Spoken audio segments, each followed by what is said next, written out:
in the blank.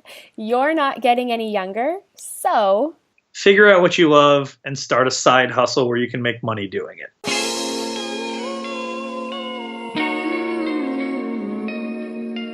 Hey you! Yes, you! Welcome to the You're Not Getting Any Younger podcast, a podcast for people who want to disrupt their lives for a good reason, to make it count. I'm your host, Jen Glantz, and every week I'll drop a new episode with stories from real people just like you, who woke up one morning and decided to make big changes, starting with small things. We'll cover topics like entrepreneurship, love, failure, and self-care. Hey, you're not getting any younger, so let's make this an adventure. Ready?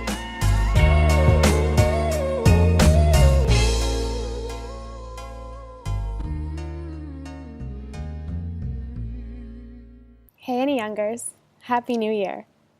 So my friend Molly told me that she picked a word of the year for 2019. A word of the year? I asked myself. I was reading her text message on New Year's Eve, wondering if that was something I was supposed to do, and if so, how in the world was I going to pick a word before midnight? What was my word last year? I guess if I had to pick one, it would be the word chaos. 2018 was the kind of year that ended like a really bad fiction book, where you spend like 340 pages hoping the final sentence brings you closure, but instead, it makes you feel like you were just sucker punched in the gut. So when Molly told me she picked a word of the year, I realized I wanted to pick one too. So my word of 2019 is go. I want to make this a year where I stop kicking my feet up and watching the days pass, and I just want to go and keep on going no matter what. Molly's word is magic. But today's guest, Chris Waters, his word is adventure. Chris is the founder of what I think could be one of the coolest companies I've ever heard of in my life. It's called Constructed Adventures, and he plans completely adventurous days for complete strangers. He's the architect behind the company, where he builds out seemingly serendipitous perfect days and wild adventures for people who deserves them. He travels all around the world creating unforgettable days for people who he doesn't know. What I love most about this episode that kicks us into 2019 is Chris's honesty. He tells you that being an entrepreneur isn't always the greatest thing in the world. You have hard days and make big mistakes, and those mistakes cost you money. And Chris is really, really honest about what you need if you want to take a crazy idea and put it into motion. I hope you adore this episode. And hey, make sure you subscribe, rate, and if you can, review this podcast on iTunes. And by the way, come hang out with us already in the You're Not Getting Any Younger secret Facebook group. Hope to see you there. I get a lot of people that are like, this person is like, they're booking out things in their calendars and like they need a day where everything just revolves around them and they don't know what's happening next. Like I get a lot of that where it's like, I'm a CEO and I really don't want to plan something and I just want somebody to do something like wild for me. And so, yeah, you're absolutely right. Okay, so let's just jump right in because I love that you just said that in the sense that some of the people that come to you are people who want to plan something for the ultimate busy person or for the person who wants fun in their life but doesn't know where to start. Right. With everything going on in our world, we become such an Instagrammable world. We become so much busier than people in the past. Why do you think that people need and deserve more adventure in their life? So we wake up the majority and they went to work at 7 or 8 a.m. and they're going to leave at 5 or 6 or 7 tonight and they're going to go home and they're going to watch Bandersnatch on Netflix. They're going to watch something on Hulu. They're ready for Game of Thrones happening. And it's just kind of rinse and repeat, right? Like, you know exactly what's going to happen in your day, give or take. Maybe you have more phone calls or less phone calls. You get 2 weeks of PTO. Like your life is kind of set. When you're a kid, you know, you just don't really know what's going to happen, right? Even if you go to school, like you might go do this, you might do that, and you have the kind of this wonder of like, oh my God, I'm going to go to college, and I don't know where I'm going to go to college, and then I don't know what I'm going to do for work. And then you get out of college and you are an account executive at a software company just trying to like sell software, or, you know, you have a phone job, and then your life just becomes like, this is the rest of my life. I know exactly what's going to happen. I'm going to do this. And then on weekends, I'm going to go out and drinking with my friends. I'm going to do that. The people that have gone through these days, they woke up and they thought their day was just going to be exactly like every other day.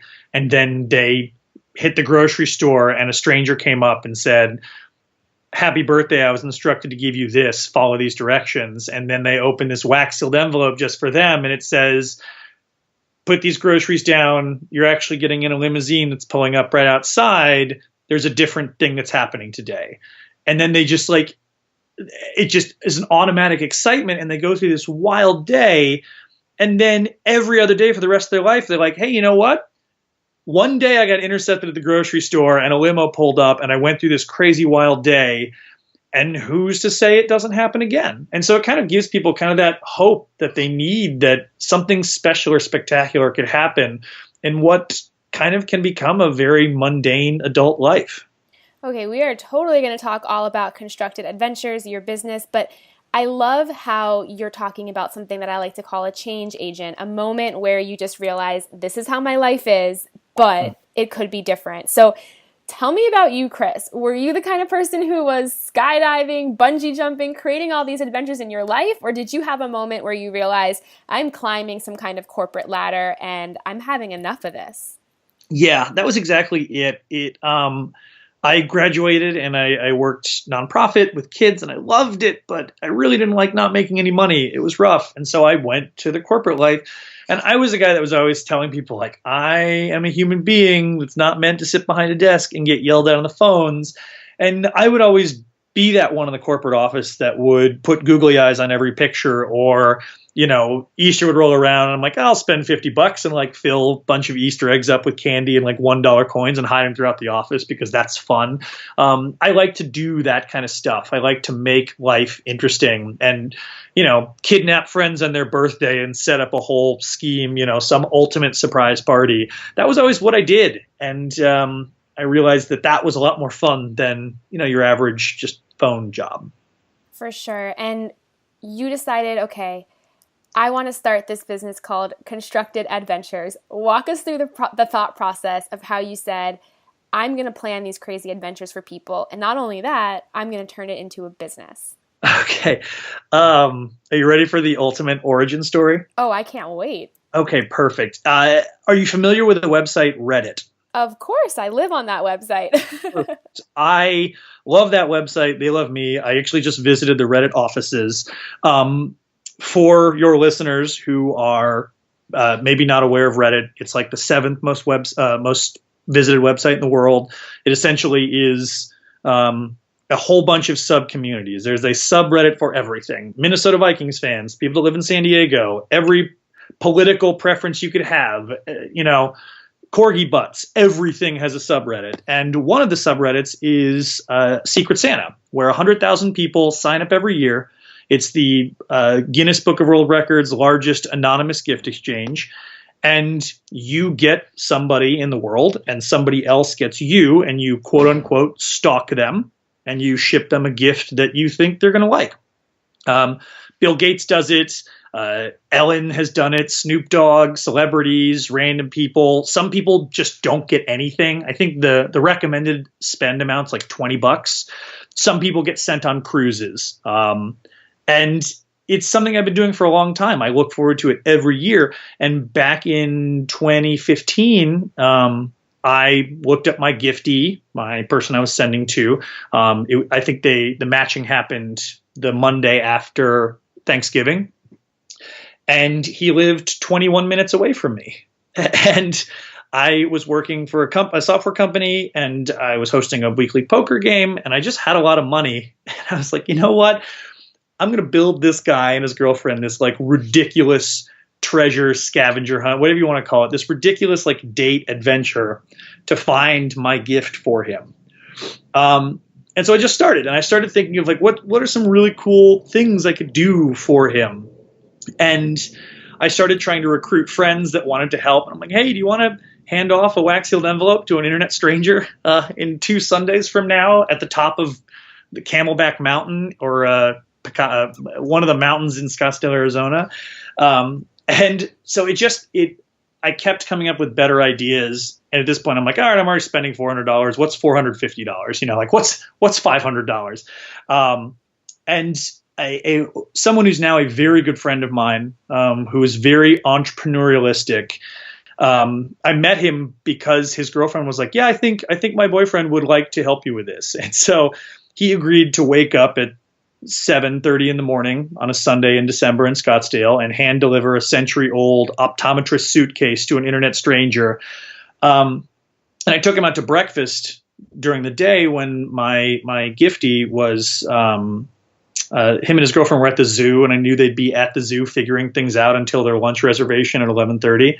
And so I took this guy out to breakfast, and he was like, this is awesome. You're going to start a business. I'm going to build your website. What's your business name? And I was like, I don't know, Constructed Adventures. And he's like, all right, URL. It's good. It's free. I just bought it. Give me a day. And so he basically was the catalyst that started this business.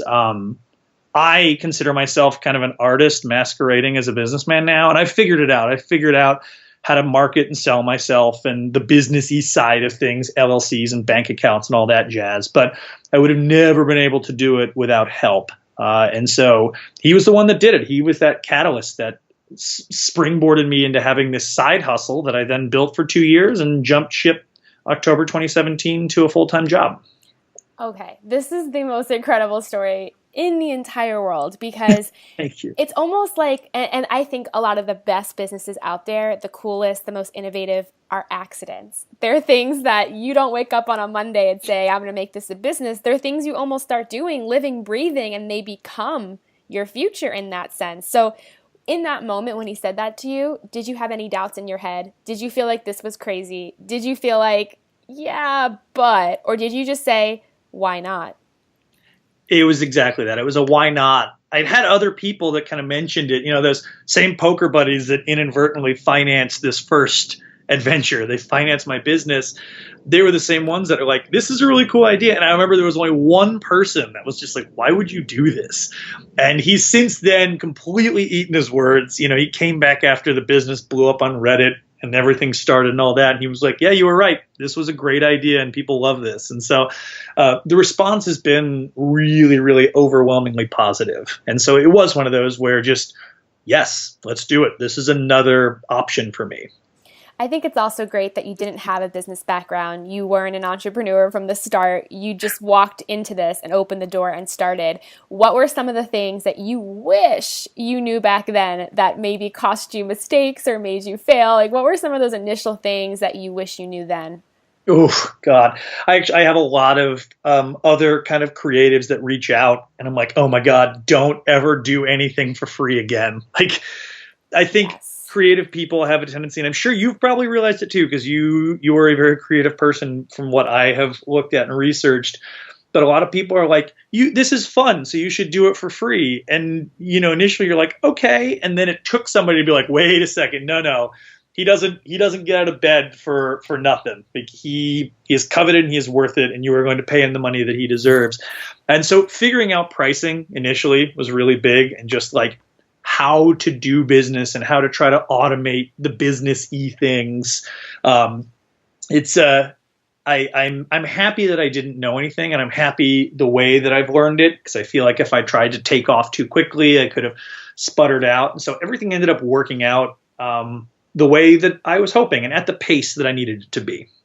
I think that's one of the toughest things is, and I created Bridesmaid for Hire, and I had no idea how to charge people to hire me to be a bridesmaid, sort of like with your business, you know, how much do you charge for an adventure? So in those moments of figuring that out, realizing, hey, this is not a free service, what kind of things did you do to figure out your pricing? Did you get help from people, or did you sit yourself down and say, okay, this is going to take me X number of hours, and this is how much I'm worth every hour? Like, what was your thought process? Yeah, there was a lot of learning. So in the very beginning, I just charged a flat rate. I think the first adventure was like $350, and it included 2 meals for a family of 4 and all these things. And so I sat down with my buddy, who kind of was my business partner for the first half of this business. And he has since then given me his part of the company, and he's one of my best friends. And I owe him big time for everything. But we kind of sat down and we're like, okay, you spent 2 weeks and countless hours scouting, running, building this gas. And then just the cost of it was probably about $325. So we just made $25. That doesn't work. And so it started off with just kind of intermittently raising prices. And it worked well as a side hustle in the beginning because all the profit that was made just went back into purchasing a GPS tracker, purchasing, ink wax envelopes, chest boxes that could then be reused, and not a new cost for me. And then I think I had my first Valentine's Day one was, I think, the last time I did just like a flat overall rate. And I think the overall cost was like $700. And a lot of these adventures involve, like, you stop at a restaurant and the server says, everything's already been paid for, order whatever you want. And most people are really gun shy about it. Most people are just like, oh, just get a normal meal. It's, X amount. And this couple ended up spending like $400, $500 because they just kept ordering bottles of wine. And I was like, well, that's not cool. Like, that's fine. And so now I charge my flat rate and I'm making it no matter what. And then you just tell me what your budget is on top, and I stay within that budget, with that caveat that if you order 5 bottles of Dom Perignon and it goes over budget, $400, you're paying for that too. So it's gotten to a point now where it's like I'm very clear on this is how much I'm making, and everything else is just whatever it costs to do on top. It seems like you and I are very similar in the sense that we made a lot of these really big mistakes, but you only want to make them once. Like I've charged, very little for my packages, and I did the package. I lost money. I felt pretty bad. And then I left there and said to myself, Jen, never, ever again. So did you find that a lot of your mistakes, a lot of your early failures as an entrepreneur starting this business were huge learning experiences that you now keep with you? Yep. And that's why I'm such a big proponent of that side hustle, where it's like you need to sacrifice your life, your social life and free time for like 1 to 2 years, and then you're still making the same amount. So you pay rent and you do all that. You're spending less money because you're not going out on weekends and evenings anymore because you're working on this. And then you can spend 2 weeks on an event, realize that you just net loss $100 somehow because you overlooked something or didn't, add this in the contract. You weren't clear and you made that learn. But like losing $100 is nothing when you just saved yourself $300 that month by not going out every weekend.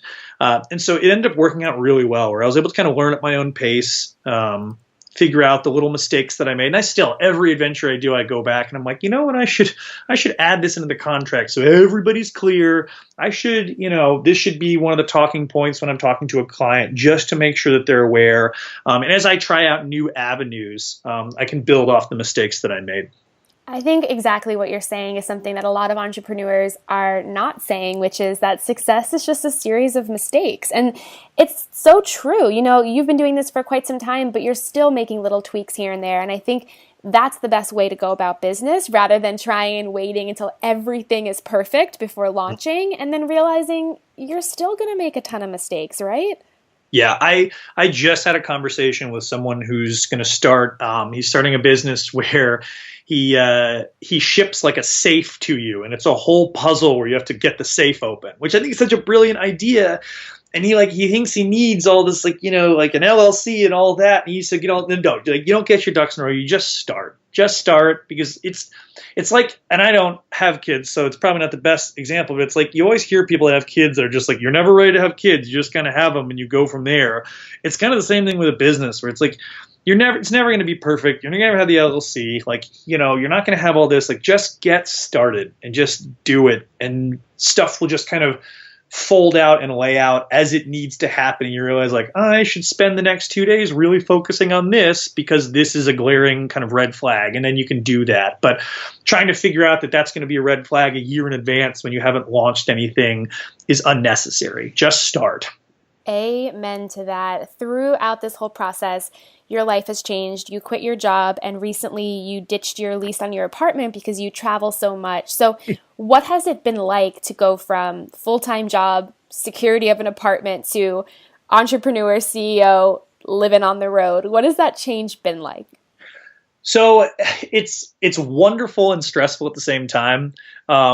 In the very beginning, I was like, everybody should be an entrepreneur. This is amazing. You should all do that. And then I talked to a friend who's a nurse practitioner, and she was like, hey, I got a really great life. Like, I go to work 3 days a week, and then I get home and I turn off, and work doesn't follow me. And there is pros and cons, and I'm sure you've experienced it too, where I took December off. I just didn't want to work. I was exhausted, and I wanted to visit my family, and I wanted to travel and spend the stupid amount of credit card points that I'd amassed just with money through the business. And I did. And that was an amazing pro. But the con is, even when I go to Disney World, or even when I'm, in the air traveling, if I get an email, I need to answer that email. Or, no matter what happens now, like, I have all these adventures booked out, and there's always something I could be doing. There's always something I can do. It's not like when you work for a company and you're a salesperson and you just leave at 5 and you can't take your computer home, so you literally aren't allowed to work, right?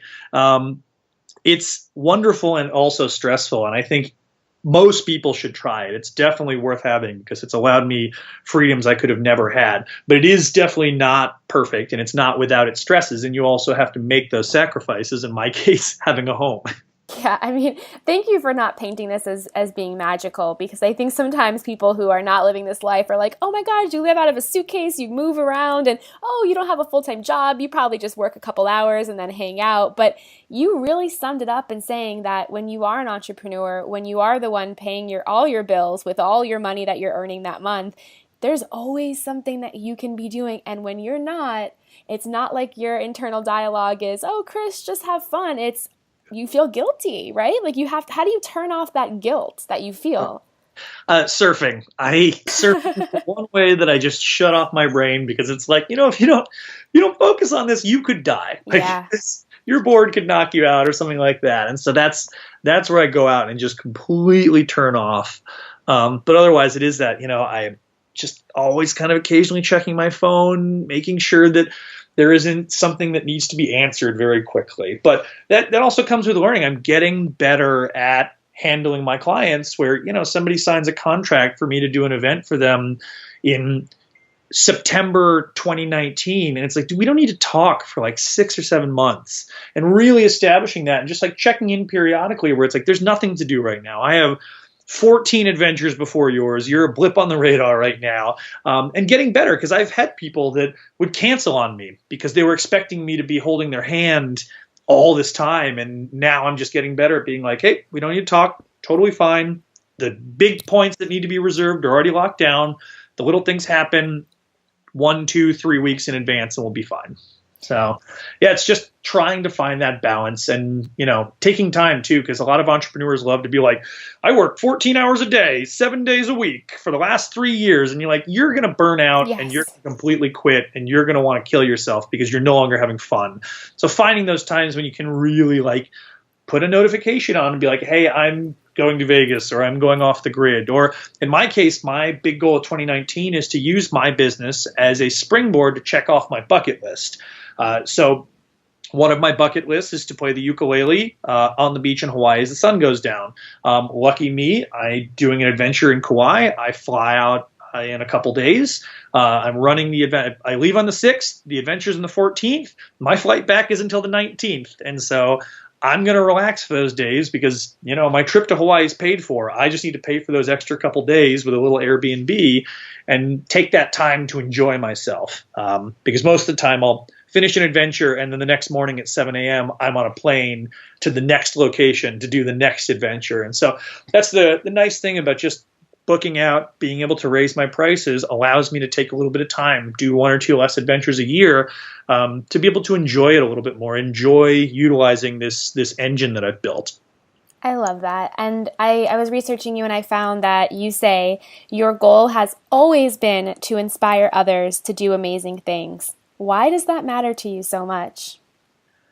I think, like, money is awesome. I love money. I love having money because it's comfy, but it's not the most important thing. And you see a lot of these people that just like go for the money grabs, and then they get to the end of their life and they just like, well, I made a lot of money, And the world's the world's getting safer. The world has gotten better exponentially since the 70s. Just like violent crime has plummeted, all this stuff, but you still hear about all of these horrible things. Kind of the point where, and I can see all the time, I'll be running around with like an envelope, and I'm, going to place it 15 seconds before somebody arrives in the hand of a statue. And, sometimes there's a passerby, and, I'm always like, I'm just running this fun treasure hunt thing and it'll be fine. Please don't take this envelope. And every once in a while I'll get the same joke. Oh, is there anthrax in that envelope? And I'm like, oh my God. Like one anthrax scare back in the 90s. And like, that's the running joke no matter what, when you see something out of the ordinary, right? Like I have a rule. I cannot drop a locked treasure chest in a public area because just everybody's head just goes straight to bomb. Like they just assume it's a bomb. They don't assume it's something fun. And so I want to encourage people to do these things for other people, to step outside of their comfort zone and reach out to that restaurant and be like, hey, can I send my husband here and just drop a credit card and pay for everything in advance and you just have a server play along? Like it's scary. It was scary the first time I reached out to a restaurant to do that, and now it's commonplace. But if I can get more people doing that and change that narrative from like, oh my God, here's something out of the ordinary, like it's somebody that's shooting up the building or it's somebody that's trying to hurt people or something like that, to like, oh, here's something out of the ordinary. This is amazing. This is so cool. This is so much fun. I'm going to think about and talk about this. If more people can do that, it changes the world to just be a better place to live. I want to flip the table for a second and say, and this could be a very hard question to answer, but if someone was going to plan an adventure for you, Chris, where and what would you want to be doing? Oh, man.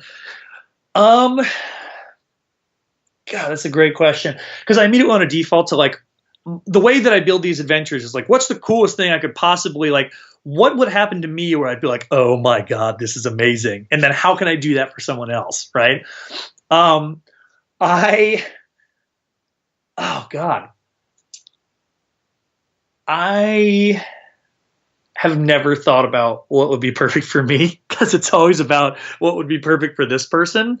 I think in my perfect world, just getting an envelope delivered, and I'm going to do this for somebody because it's going to be cool, with just plane tickets, right? And then you're just like, all right, I'm getting on this plane, and you call your boss or whatnot. Your boss is like, yeah, your PTO is already set. I'm not going to tell you who did it, but you have these couple days off, fly here. And then, a stewardess in the plane hands you something you need to figure out. As you're on this plane ride to, wherever you're going. I prefer like Hawaii or some like beach tropical place. You get there and there's a driver waiting for you. They drive you to the hotel where they're like, yep, here's your room. And you get in there and there's like, hey, you have an entire day for free.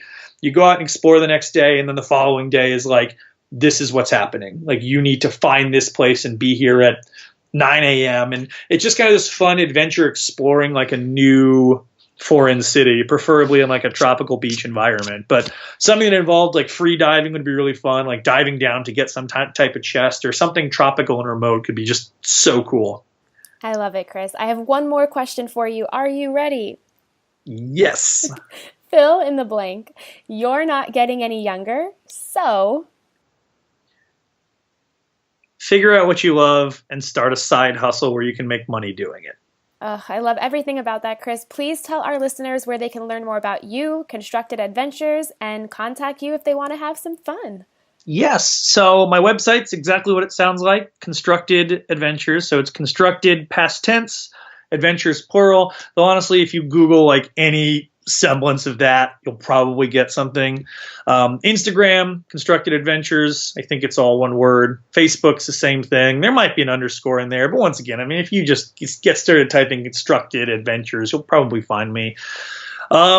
Yeah, and you can reach out if you want me to build an adventure for you. I am booked out pretty far in advance, but I'm always happy to do that. And then worst case scenario, I do consult. So I've had people that want to do the perfect proposal, but they know they can do it themselves, or I'm booked out. And then I've got a lot of friends now, and I've got a lot of proteges where I can kick you over to one of them, and I trained them and I've worked with them, and I'll make sure that somebody can do something spectacular for you. That's the most important thing, is that, if you just reach out and you just want to do something really cool and fun and spectacular, I will do whatever I can to try to at least point you in the right direction, even if it doesn't give me any money. I just want these things to happen. Chris, you are absolutely amazing, and it's my goal in this world to meet you on an adventure sometime. So we'll keep in touch, and thank you so much again. I appreciate all of your advice today. Jen, thank you so much. Hey, you. Thank you for listening to the You're Not Getting Any Younger podcast. There are hundreds of thousands of pods out there, so thank you for listening to this one. You can find the show notes for this week's episode up on our website, anyyounger.com. Subscribe, rate, and review the You're Not Getting Any Younger podcast on iTunes so that other ears around the world can listen too. Oh, and join our secret You're Not Getting Any Younger Facebook group, where over 1,000 people are talking about how to disrupt their lives, for good reason, to make it count. Until next week, all my love, Jen Glantz.